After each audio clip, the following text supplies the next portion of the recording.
मेरे प्रिय विद्यार्थियों, आज के इस ऑनलाइन क्लास में आप सभी का स्वागत है। आज हम आपके लिए महासागरीय निक्षेप जो टॉपिक है बीए पार्ट 1 ज्योग्राफी ऑनर्स का पेपर फर्स्ट का, उसे लेकर के आया हूँ। इस टॉपिक पर मैं पूर्व में भी आपसे चर्चा किया हूँ। इससे पूर्व के लेक्चर में मैं आपको बताया था कि महासागरीय निक्षेप किसे कहा जाता है। महासागरीय नितल में मिलने वाले समस्त पदार्थ को महासागरीय निक्षेप कहा जाता है, ऐसा मैं बताया था आपको। और यह निक्षेप एक दिन का नहीं होता है, यह कई सैकड़ों हजारों वर्षों का होता है, जमा होने से होता है। और यह भी बताया था कि यह निक्षेप नदियों द्वारा, हिमानी द्वारा, पवन द्वारा, लहरों द्वारा जो है महासागर के नितल तक पहुंच जाता है। और महासागरीय निक्षेप का महत्व की भी मैं चर्चा किया था और बताया था आपको। महासागरीय निक्षेप का स्रोत का नाम आपको बताया था, जिसमें स्थलजात निक्षेप, ज्वालामुखी निक्षेप, गंभीर महासागरीय निक्षेप, अजैविक अवक्षेप निर्मित निक्षेप, समुद्री जल में होने वाले रासायनिक परिवर्तन से उत्पन्न पदार्थों के निक्षेप और उल्का धूल की बात किया था मैं। आज उसी को थोड़ा सा बृहद रूप से चर्चा करूंगा। जो महासागरीय निक्षेप का स्रोत है उसकी चर्चा इसके अंतर्गत मैं करूंगा। तो सबसे पहले चर्चा करता हूं स्थलजात निक्षेप।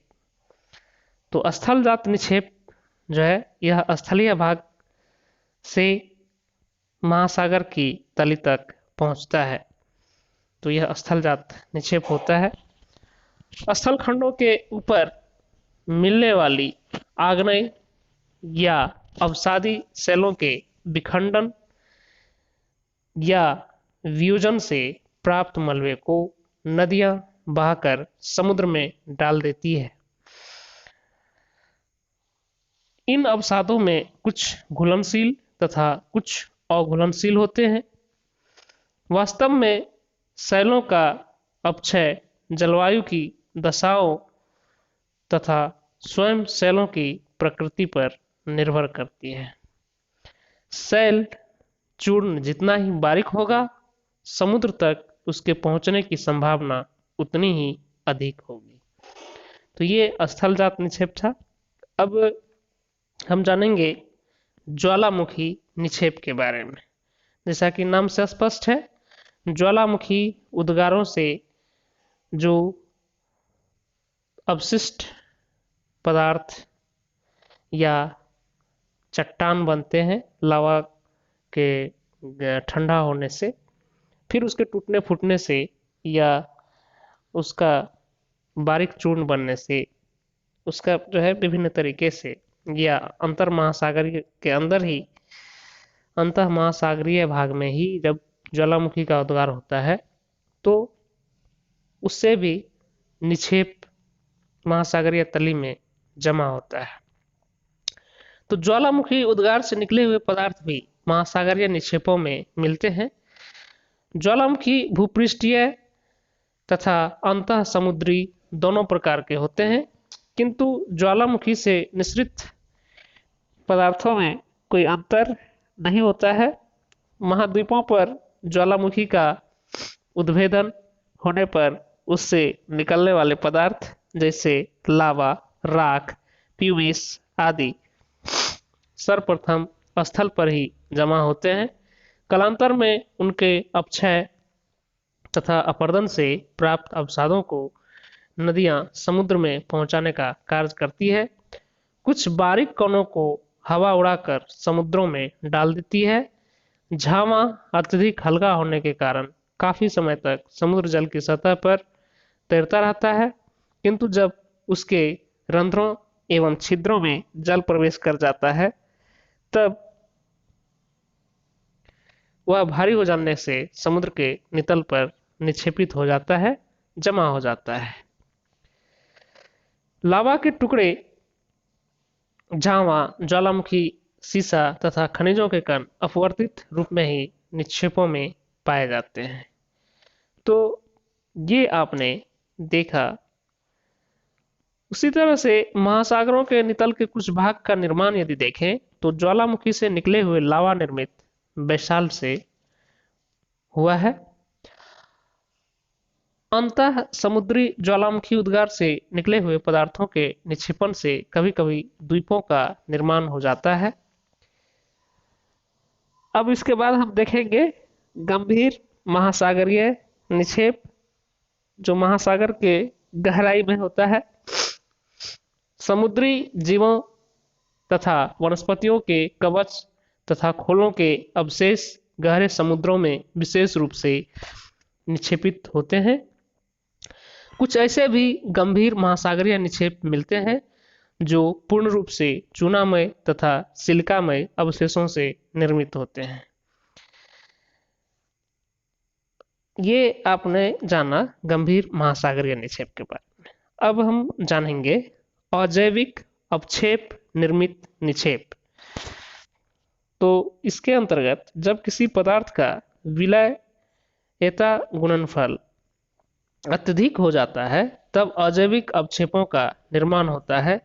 अनेक रासायनिक प्रक्रियाओं के द्वारा समुद्र के जल में ऐसे अवक्षेप बनते हैं, जैसे किसी समुद्र या लैगून में वाष्पीकरण की मात्रा अधिक होने से अवक्षेपों का निर्माण होता है।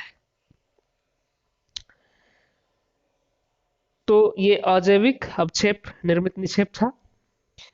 इसके अतिरिक्त रासायनिक अवक्षेपण के फलस्वरूप लोहे एवं मैग्नीज के ऑक्साइड जो है वो भी बनते हैं।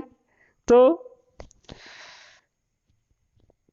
जल में समुद्री अवसादों में जो है रासायनिक प्रक्रिया के द्वारा भी अवक्षेप का जमा होता है। अब जो पांचवा मैं चर्चा करने जा रहा हूं वो है रासायनिक परिवर्तन से उत्पन्न पदार्थों के निक्षेप। इस वर्ग में उन पदार्थों को सम्मिलित किया गया है जिसकी उत्पत्ति समुद्र के जल तथा ठोस कणों की पारस्परिक क्रिया के कारण होती है। अंतर क्रिया विशेष रूप से ज्वालामुखी से निःसृत पदार्थों तथा समुद्र के जल के बीच मिलती है।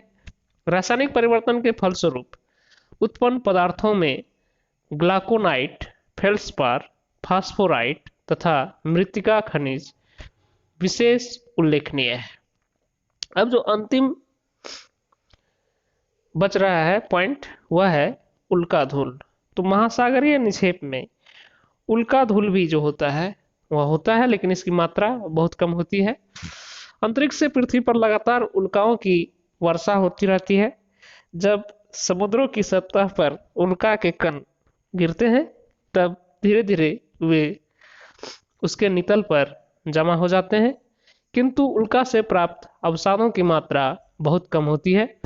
ऐसे महासागरीय अवसादों में जिनके निक्षेपण की दर बहुत ही कम होती है, काले रंग वाले छोटे छोटे चुंबकीय गोल कण तथा भूरे रंग वाले रवेदार गोल कण मिलते हैं। इन पदार्थों का पता लगाने का श्रेय मरे तथा रेनाल्ड को जाता है।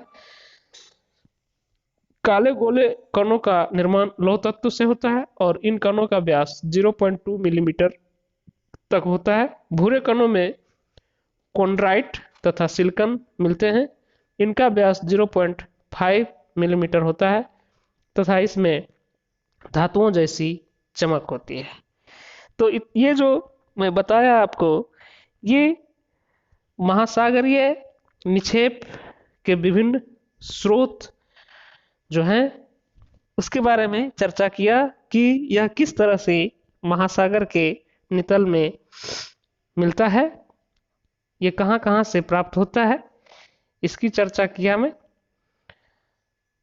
तो ये आज के व्याख्यान से यह बात स्पष्ट होता है कि महासागरीय निक्षेपों में दो वर्गों के निक्षेपों की प्रधानता रहती है, एक स्थलजात निक्षेप तथा दूसरा गंभीर सागरीय निक्षेप।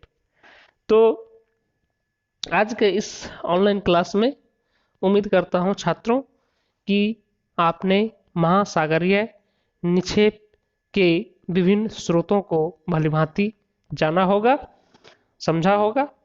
और ये आपका जो 2 क्लास हुआ ऑनलाइन क्लास, पहला महासागरीय निक्षेप से संबंधित किसे कहते हैं, उसके कौन से कारक हैं जो उसको महासागरीय नितल में ले जाता है, फिर उसका मैं बताया था महासागरीय निक्षेप का क्या महत्व है, और फिर इसके स्रोत के बारे में जो चर्चा किया। ये दोनों ही क्लास आपको कॉन्सेप्ट के रूप में बहुत ही आवश्यक है, ताकि आप आगे का क्लास जो होगा उसको आसानी से समझ सकेंगे। तो मिलते हैं फिर इसके अगले भाग में, जब आऊँगा तब आपको महासागरीय निक्षेप जो है वह कौन कौन सा होता है उसकी मैं चर्चा करूँगा, कि महासागरीय निक्षेप के अंतर्गत किन किन चीज़ों को हम रखते हैं उनकी चर्चा करूँगा। उनका नाम जो है वह अलग अलग होता है, उस नाम का चर्चा करूँगा कि सामान्य तौर पर महासागरीय निक्षेप को हम कितने वर्गों में बांट सकते हैं। तब जाकर के यह क्लास आपका पूरा हो जाएगा। तो आप पढ़ते रहिए, स्वाध्याय करते रहिए, और कोई समस्या हो तो आप कांटेक्ट कीजिए।